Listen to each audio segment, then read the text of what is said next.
This timeless message of the Upanishads are the only hope for the whole humanity, especially at this point in time. Ayam nijaha parovetti ganana laghuchetasam udara charitanam tu vasudhaiva kutumbakam. This is the message of the Upanishad, which is the most needed message at this point of time for world peace and unity. And that is what, as Indians, as the followers of Sanatana Dharma, as the sons and daughters of this holy land, Bharath, it's our duty to not just preach but actually practice first. By practice alone, we can preach this message. So, for the first 10 years, we sincerely have practiced this message. Now, I think it's time for me to go around preaching. So, I'm going around the world telling them this is what the world needs to hear, this is what the world needs to follow. Consider everyone as your family. Consider everyone as your own.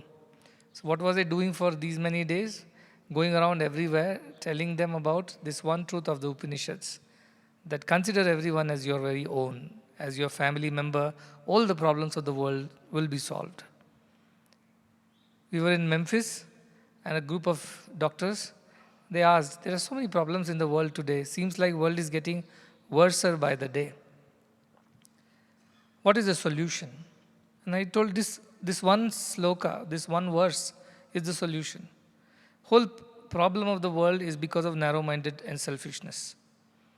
If we get rid of both and become broad-minded and selfless people, all the problems will be solved. The issue is narrow-mindedness. The solution is broad-mindedness. The problem is selfishness.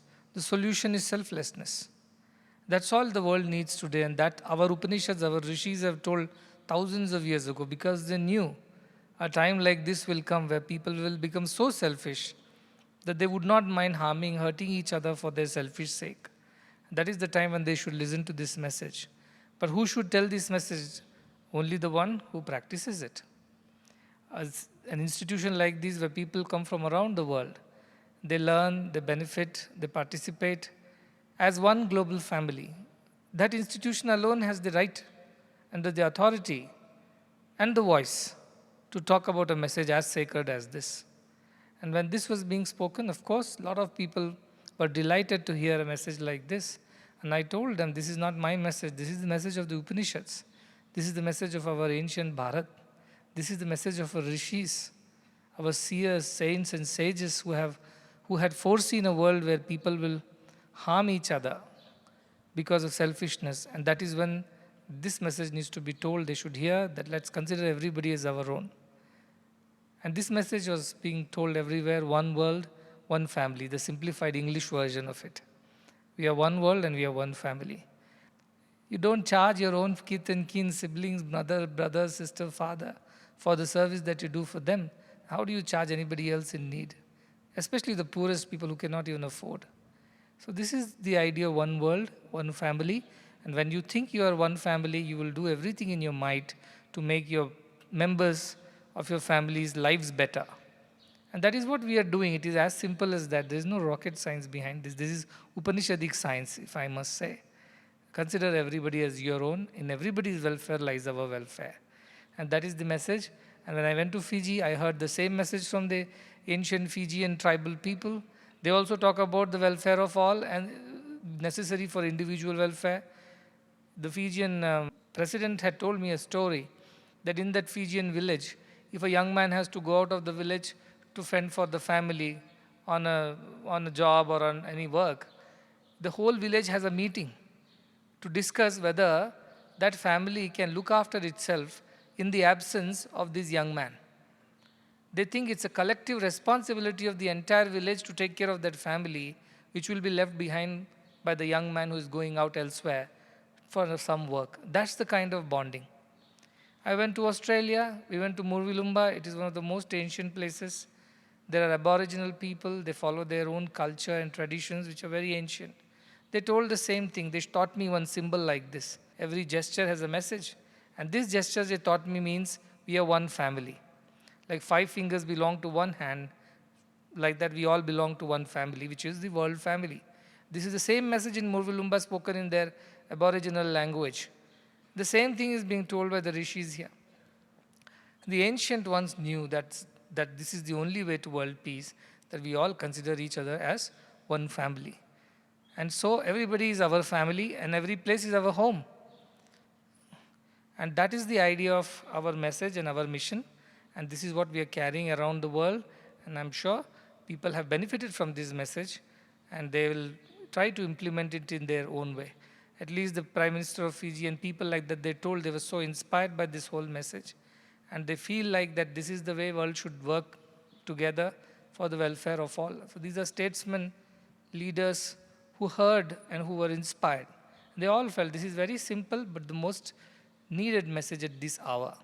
The last time I gave them a homework when I went around the world a couple of months ago, that you have to trace my journey on the world map, where I went and what happened. And all the children not just traced that on the world map, they even gave it beautiful titles. Somebody said it is Prema Yatra. Vasudhaiva Kutumbakam was one person's title. So they talked about this idea that we are one world, one family. Our children are learning that. On the other side, we have the members of Hindu Seva Pratishtana.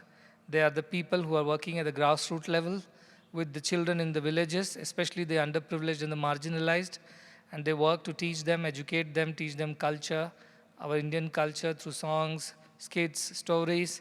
And they also run small schools. So the members of Hindu Seva Pratishtana are here. All should feel that we have come to our home. Actually, when I landed here, the first thing somebody sent a message, welcome home. And I told, welcome to this home.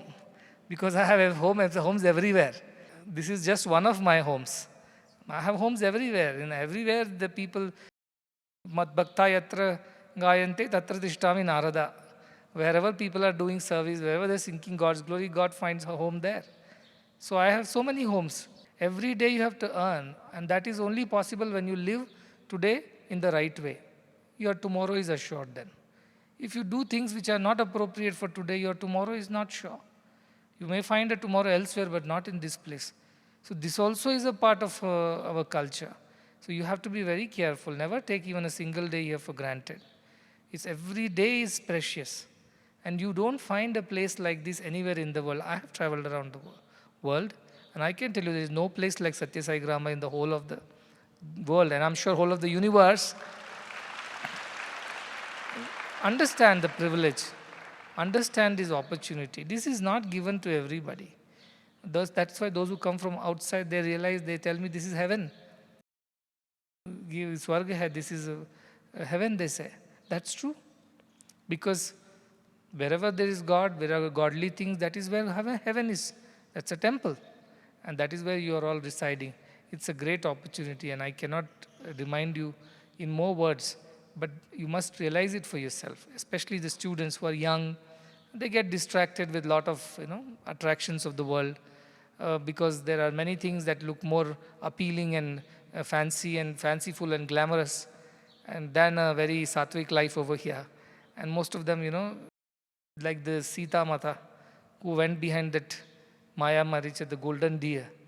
And in the name of that golden deer, she even argued with Sri Rama.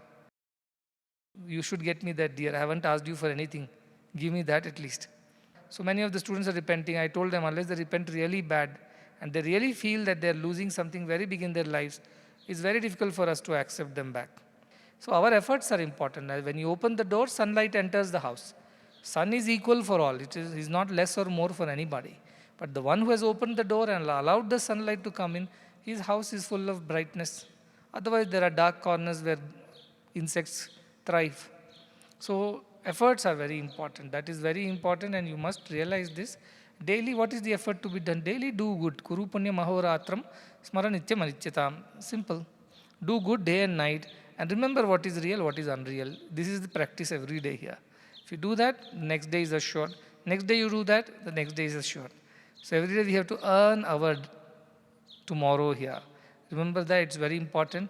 As the time passes, you will see I will get busier and busier. You will see me less in India, more abroad.